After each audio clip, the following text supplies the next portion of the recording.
Kalau kita sudah menghidupkan sensor diri kita ini menjadi receiver, ya, menjadi sensor. Itu semua ketangkap kok, gelombang-gelombang ini. Energi itu ketangkap. Orang yang pemarah tidak bisa kemudian tiba-tiba ya berpura-pura menjadi penuh cinta kasih, nggak bisa. Karena energinya. Nih saya kasih tahu nih. Ada benda, berapa suhu benda itu bisa diukur kok. Tidak usah disentuh sekarang. Dengan detektor, alat ukur suhu. Karena setiap benda meradiasikan gelombang elektromagnetik. Nah, intensitas gelombang yang diradiasikan oleh setiap benda bergantung pada suhunya. Maka suhunya naik, intensitas gelombang elektromagnetik yang diradiasikan meningkat. Ketangkap tuh. Makanya sekarang ya, orang sudah bisa tahu suhu matahari. Coba, kita tinggal di bumi tapi tahu suhu matahari berapa? Kan nggak usah pergi ke matahari. Itulah fisika, itulah teknologi. Sama sekarang. Dulu masih ingat ya, kalau kalian ke dokter kan alat ukur suhunya yang digapit itu, betul nggak? Nggak zaman sekarang. Sekarang yang pakai pistol itu, nggak usah deket lagi, ya. Dari jarak jauh juga udah kebaca suhunya berapa. Karena tubuh kita ini meradiasikan gelombang elektromagnetik. Intensitas yang diradiasikan energinya bergantung kepada suhu tubuh kita. Oh, akurat. Ini suhunya 39, ini 39,5, ini 40, langsung kebaca. Penyakitnya juga kebaca semua. Ini DB, ini tipes apa, bisa dianalisis semua. Keren nggak? Itulah teknologi. Hebat nggak tubuh kita? Hebat. Kalian pergi ke mall, nggak usah buka pintu, muka sorangan. Kenapa? Karena tubuh kita meradiasikan gelombang. Gelombang jadi saklar, ditangkap oleh sensor. Sebetulnya kita ini bisa jadi sensor lebih keren daripada sensor semikonduktor yang diciptakan oleh teknologi. Tubuh kita ini sensor yang luar biasa. Cuman karena kita nggak peka itu aja, nggak dilatih kok. Paham? Jadi ada orang yang tanya sama saya, kenapa katanya saya kok bisa baca data karma? Yang gitu aja ditanya. Kalau mengerti teknologi, ini sains. Saya baca data karma nggak pakai ilmu nujum, sains. Karena saya sensornya udah kuat. Lihat gini aja langsung kebaca semua. 1000 tahun yang lalu ada di mana, jadi apa, kebaca.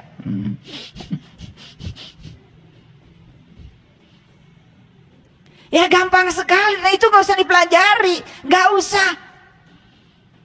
Terima aja diri kita apa adanya. Itu aja kok. Sederhanakan pikiran, sederhanakan kata-kata, sederhanakan tindakan. Itu saja. Saya gak belajar ilmu apa-apa kok. Makanya Allah mengatakan di Quran, wa yas'alunaka 'anir ruh, qul ar-ruh min amri rabbi. Wa ma utitu minal ilmi illa qalila. Jika ada orang yang bertanya tentang ruh, kata Allah, katakanlah, ruh itu urusanku. Tapi walaupun urusanku, kata Allah, wa ma utitu minal ilmi illa qalila. Aku sudah berikan ilmu kamu yang sedikit. Dan siapa yang mengamalkan yang sedikit itu, kamu akan tahu yang banyak. Udah saya kasih kok ilmunya kalian yang sedikit itu. Itu adalah kunci yang sangat luar biasa. Itu bisa membuka seluruh perpustakaan yang ada di dalam diri kita. Jadi kalau ruh itu urusan Tuhan, makanya belajar ruh harus langsung sama Tuhan. Makanya tinggal tahu kuncinya untuk bertemu Tuhan. Gitu aja kok, sederhana. Jangan tanya orang-orang yang suka menjelaskan Tuhan. Hati-hati. Orang yang menjelaskan Tuhan itu sedang menjelaskan Tuhan persepsi dia. Karena Tuhan tidak bisa dijelaskan, tidak bisa diterangkan, tidak bisa digambarkan. Dia adalah zat yang laisa kamitslihi syai'un, tapi bisa ditemui dan dirasakan. Hati-hati makanya belajar agama. Belajar sifat 20 jelaskan. Belajar Asmaul Husna diapalkan. kulit semuanya. Belajar air harus dari air, jangan dari buku tentang air. Banyakkah buku tentang air? Banyak buku enggak yang menjelaskan tentang air? Air bukan itu. Bukan, itu penjelasan tentang air. Air mata ieu cai.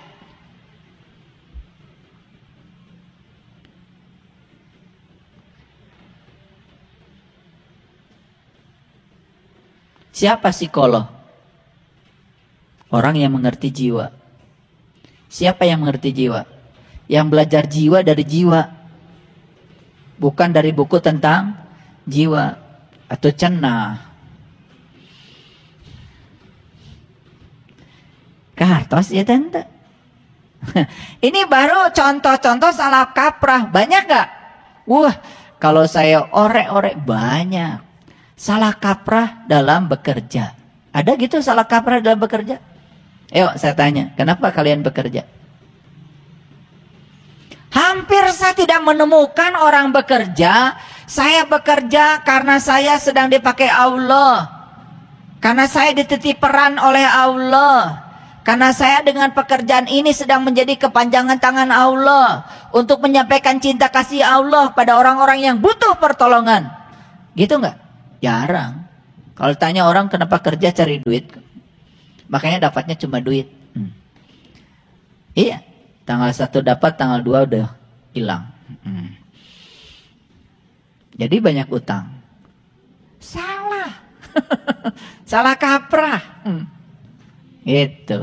Jadi sebenarnya kalau ingin tahu kenapa ada orang banyak utang, sederhana. Salah kaprah dalam bekerja.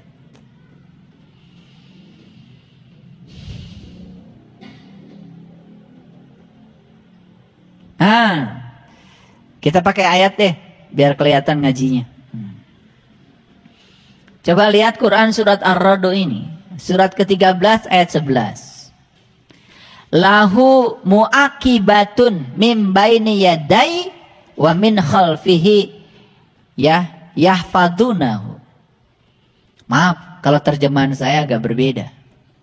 Karena muaqibatun kalau lihat di terjemahan yang ada itu diartikan malaikat. Jadi saya juga nggak ngerti ya ketika baca terjemahannya bagi manusia ada malaikat-malaikat yang selalu mengikutinya bergiliran katanya. Padahal di sini nggak ada malaikat. Jadi sorry ya, saya menerjemahkannya berbeda. Saya menerjemahkan asli dari bahasa Arab. Lihat, lahu ya bagi hu itu ini sedang cerita manusia. Bagi anda nih semua. Muakibatun. Akibat. Tahu akibat? Tahu akibat? Ya bilang aja, tahu apa tidak? Akibatnya akhir tinu pagawean. Gitu aja kok.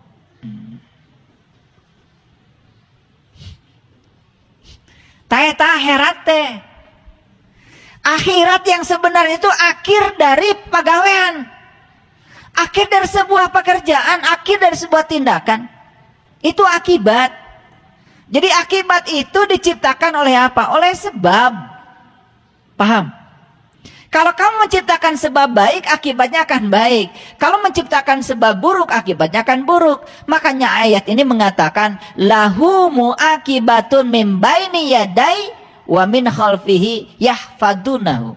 Bagi manusia ada akibat-akibat yang selalu mengikutinya secara bergiliran di muka dan di belakangnya.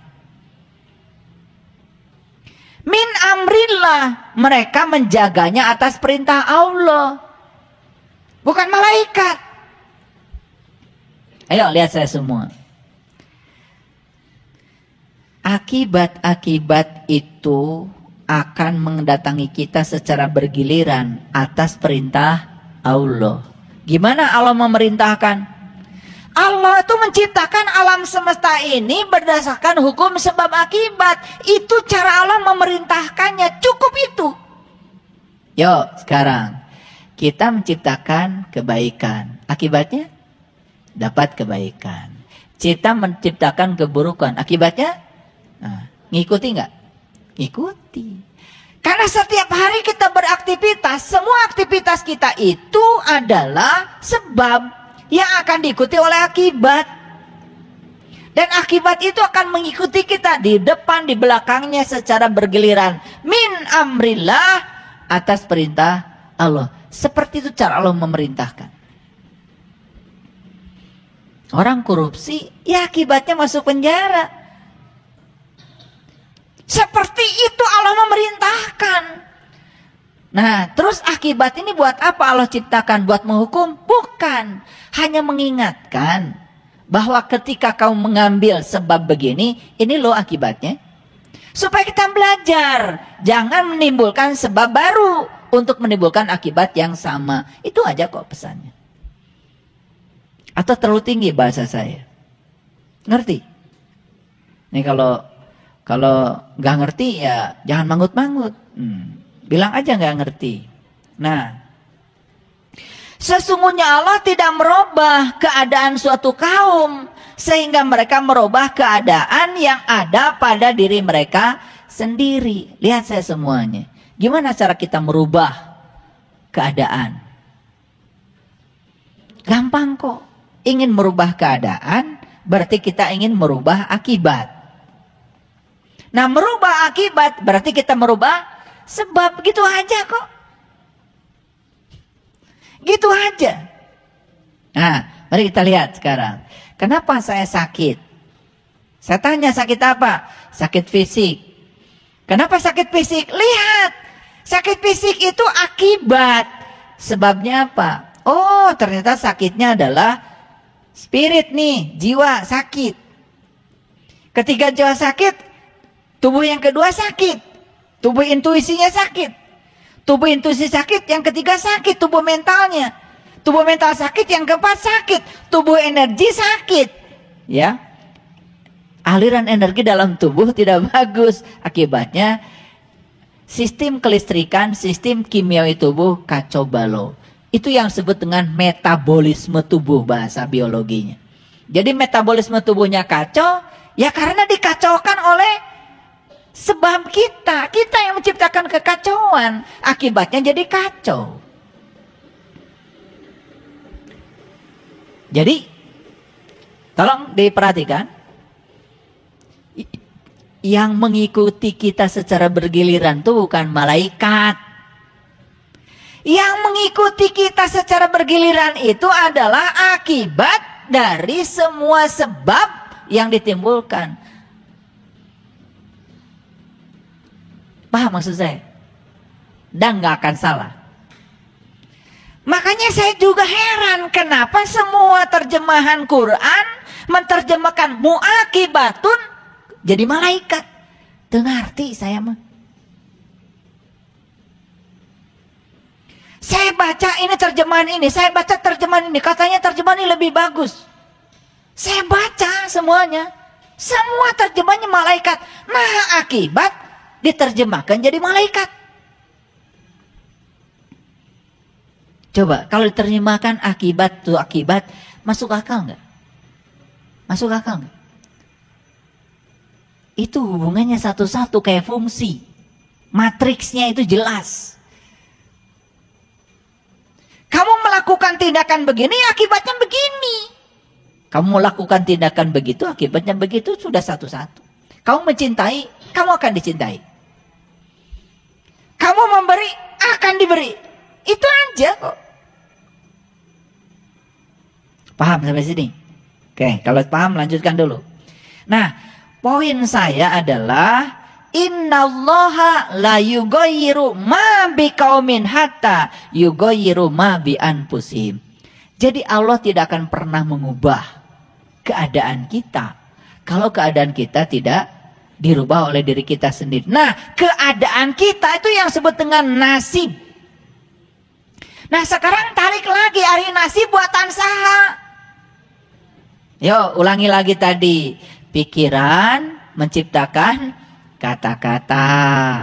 Ini agak lambat nih kecepatannya. Kata-kata melahirkan tindakan. Tindakan melahirkan kebiasaan. Kebiasaan melahirkan karakter. Karakter melahirkan nasib. Jadi nasib itu buatan saha? Buatan pikiran. Nah ini si kreator nasib kita. Selama ini kita mengatakan nasibnya menangin Allah. Jadi Allah teh cenah si ieu nasibna kieu, si ieu nasibnya kitu, tos we dinas ku Allah. Allah macam apa? Kayak gitu. Ieu mah nasibnya pi beunghareun, ieu mah nasibnya pi sangsaraeun. Hayang boga Allah gitu.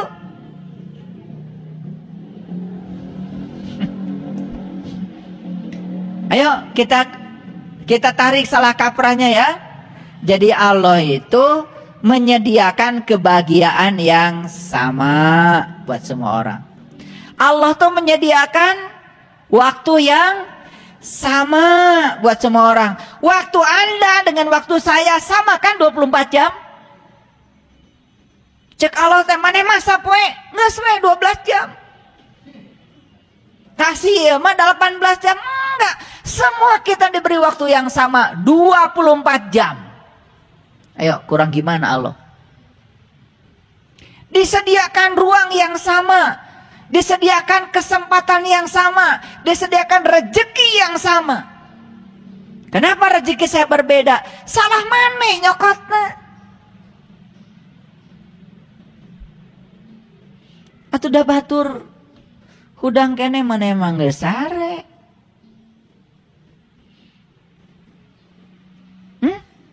Batur geus hudang maneh mah sare kene.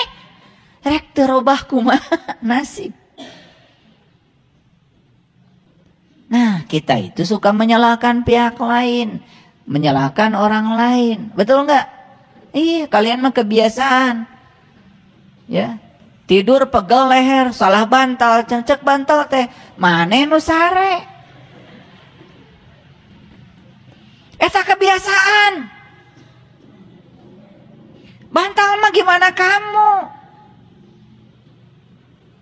Jadi kalau kamu hari ini masih pegel karena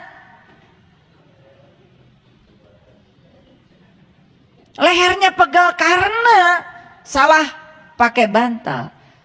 Da bantal mah teu nyahoeun. Kumaha cara dipakena? Nu nyaho cara make bantal mah maneh. Iya geus sare sabaraha tahun can bisa keneh make bantal kumaha.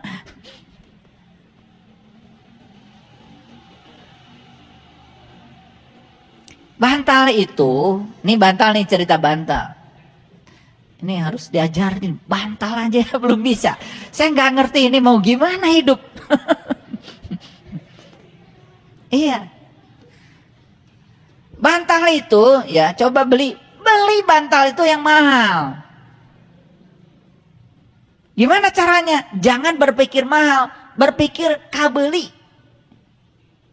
Bantal itu jangan yang kapuk, batuk-batuk, karena ada debu. Nah, kalau yang sekarang sebut aja latex lah. Jadi bantal itu mengikuti anatomi tubuh kita. Tong teuas teuing, tong hipu teuing. Makanya bantal itu ada yang latex. Kalau latex itu ya, kalau kita sudah nempel, nah bentuk dia akan membentuk kepala kita sehingga ini dengan ini tersangga. Rada mahal yang gitu mah memang. Ipis bantalnya itu nggak tebel. Ima bantal tilu, ya tidurnya gini. Rek kumaha naik na atuh darah. Maka hudang sare lalieur. Tapi begitu liar penyalahkan bantal. Cek bantal rek make bantal tilu, rek make bantal dua. Kan maneh anu make naoge kumaha ieu teh. Ini urusan bantal aja mungkin ada pelatihan khusus. Aduh, saya lihat itu orang tuh tidurnya morongkol gitu ya. Kemudian bantal tuh malah dipegang. Kumaha sare kitu. Iya, nangkuban. Ya Allah. Kan kalau nangkub berarti apa? Kalau tengkurap kan jadi tertekan ya. Paru-paru tertekan, jantung tertekan. Ya udah ngesare liur. Karena apa? Otak kurang oksigen. Jadi posisi tidur juga ada ilmunya. Yang namanya deep sleep itu ya, itu kalian harus belajar. Karena kualitas tidur menentukan kualitas hidup. Ngerti nggak? Iya, gagal fokus terus. Dasarnya ngimpi wae. Make bantal wae salah. Ulangi dulu. Jadi Allah tidak akan mengubah keadaanmu kalau kamu tidak mengubah keadaanmu sendiri. Nah, keadaanmu itu nasib. Jadi mengubah nasib, oh rubah tah pikiran. Pikiran mana? Dah pikiran. Pikiran. Ternyata kemarin ada share di grup. Saya baru tahu kalau pikiran ini umurnya 12 juta tahun katanya. Ya toh? Ya, kemarin ada yang share tuh bagus di grup. Pikiran ini katanya otak ini umurnya sudah 12 juta tahun. Ya, makanya saya bilang kemarin, saya kasih komentar sedikit. Itulah, selama kita dikuasai oleh pikiran, selama itu pula kita hidupnya hanya bisa menyalahkan. Dan pikiran mah gitu. Nyalahkan batur wae. Makanya pikiran itu harus dikuasai oleh kita. Supaya kita jadi pengguna bagi pikiran itu. Gimana caranya? Disitulah pentingnya belajar meniti ke dalam diri. Untuk menumbuhkan kesadaran murni yang ada dalam diri. Itu pengguna pikiran. Ya. Oke. Baik, kita lanjutkan. Ada ayat lain nih. Ini sebetulnya baru pembukaan ini ya. Belum masuk ke masalahnya. Ya, kita lihat ayat lain. Quran surat Ali Imran ayat 179. Allah sekali-kali tidak akan membiarkan orang-orang yang beriman dalam keadaan kamu sekarang ini. Sehingga dia menyisihkan yang buruk dari yang baik.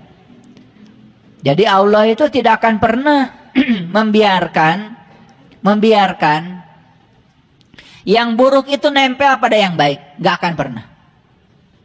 Jadi selalu akan ada upaya dari semesta untuk menyingkirkan yang buruk itu dari yang baik. Selalu ada upaya. Cuman kita nggak ngerti kalau itu sebetulnya cara Allah untuk menyingkirkan ya keburukan dari kita. Kita nggak ngerti. Itu satu masalahnya. Dan Allah sekali-kali tidak akan memperlihatkan kepada kamu hal-hal yang gaib.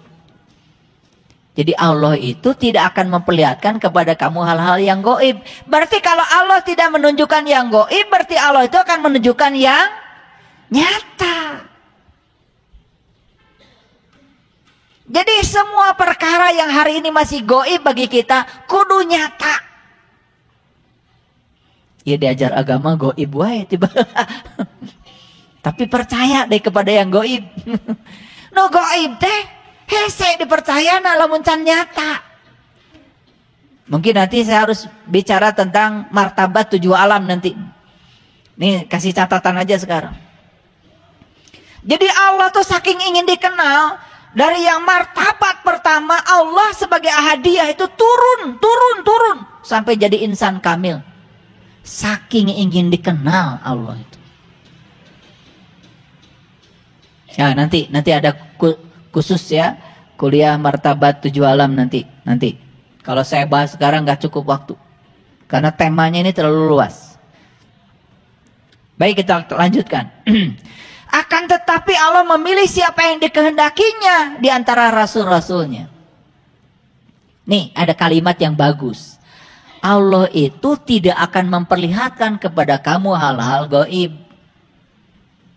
Nah kalau yang gaib ingin nyata, maka Allah itu sudah memilih siapa yang dikehendaki dari rasul-rasulnya.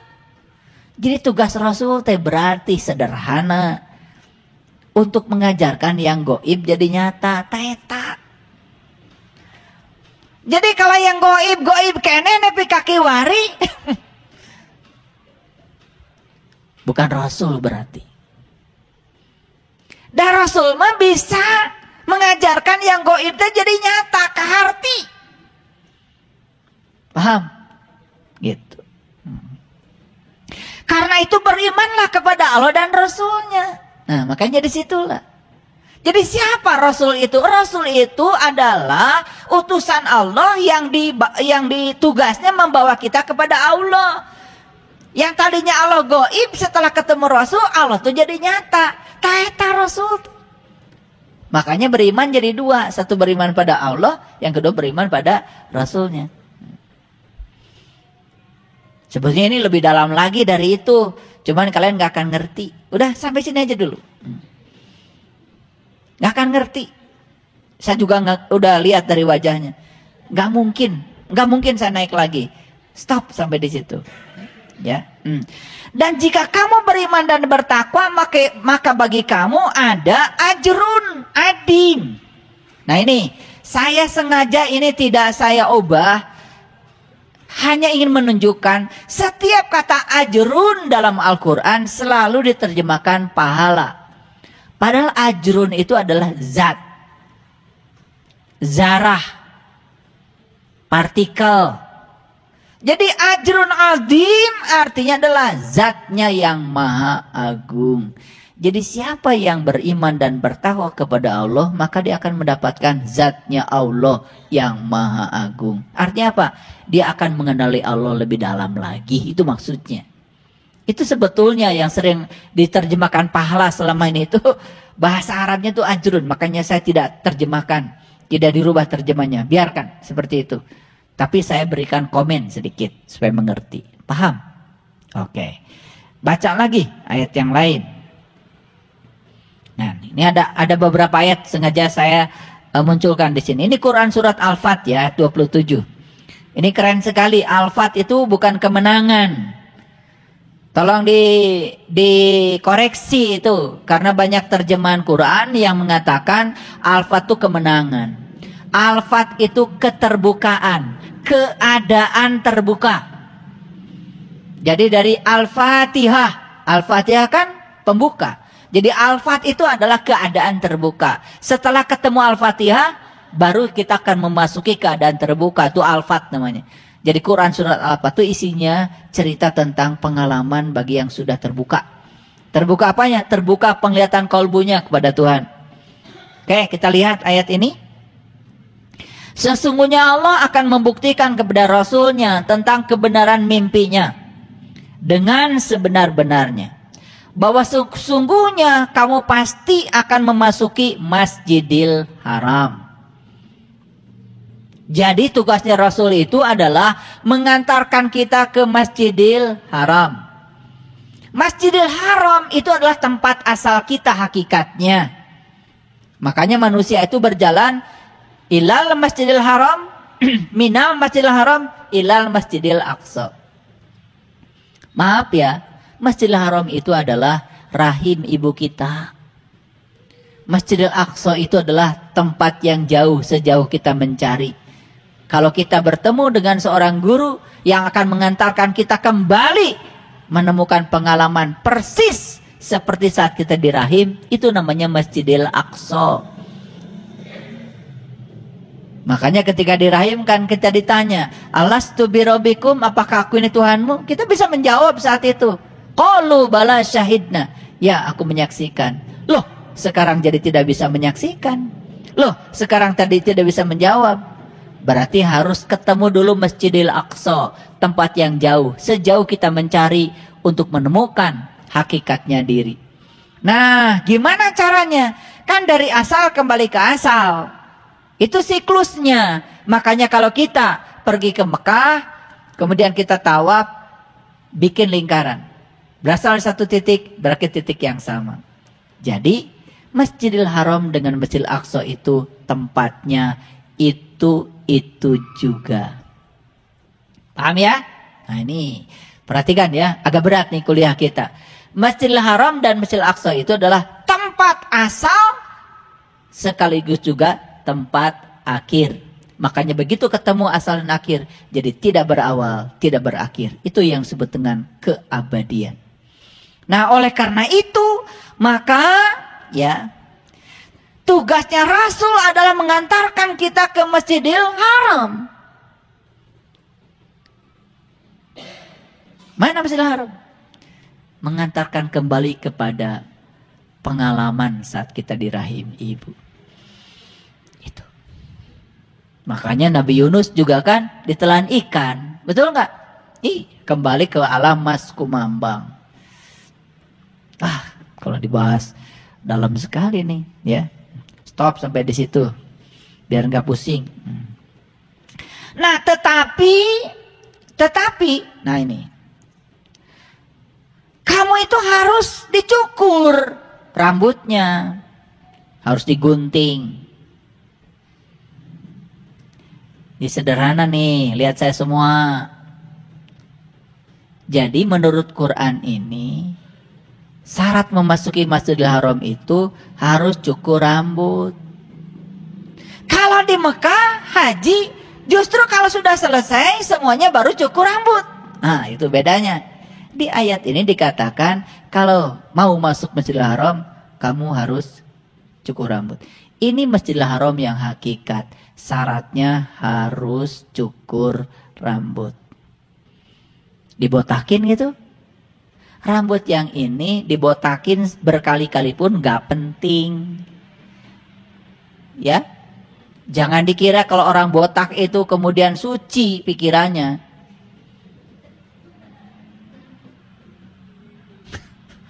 Kalau menyucikan pikiran itu dibotakin, ya tentu saja. Yang untung kan orang Garut. Karena tukang cukur kabeh di Garut. Makanya saya beda profesi walaupun dari Garut.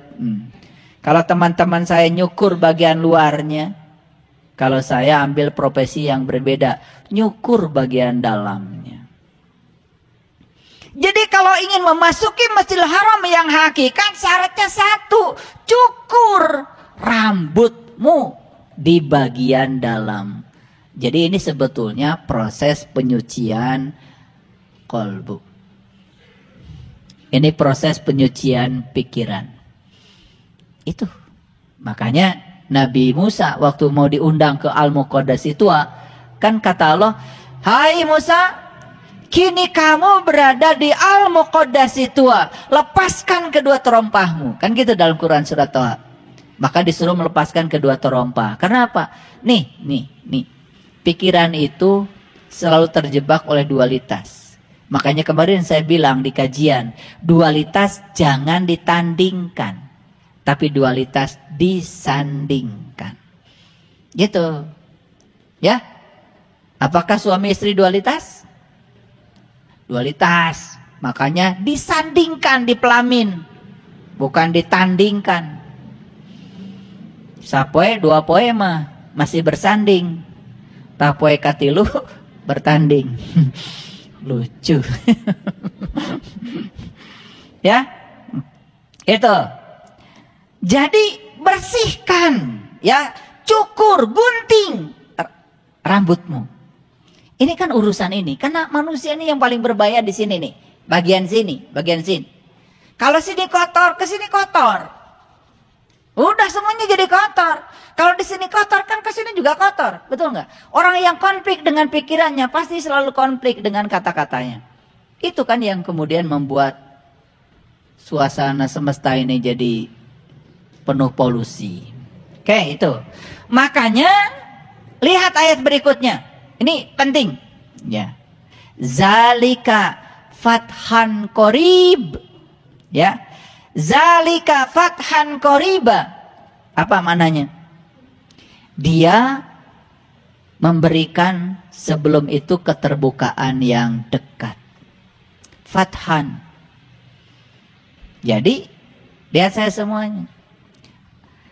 Untuk memasuki Masjidil Haram yang hakikat, harus bertemu dengan seorang Rasul di zamannya. Zaman sekarang sudah tidak ada Rasul. Yang ada adalah para pewarisnya. Itu pun sudah langka.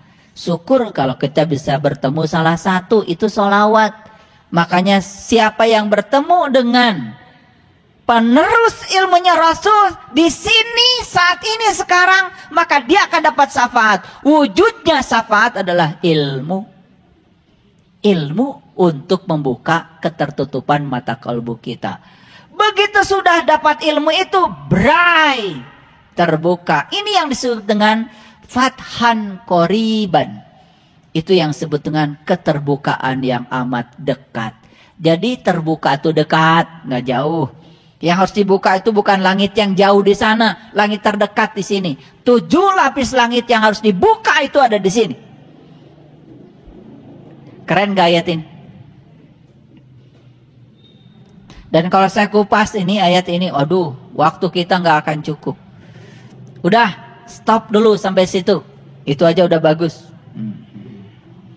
Ya, itu. Jadi dibatasi ya, dibatasi. Saya tidak. Nah, kembali lagi, lihat saya semuanya. Jadi, kalau kita ingin melakukan perubahan, salah pendekatannya, salah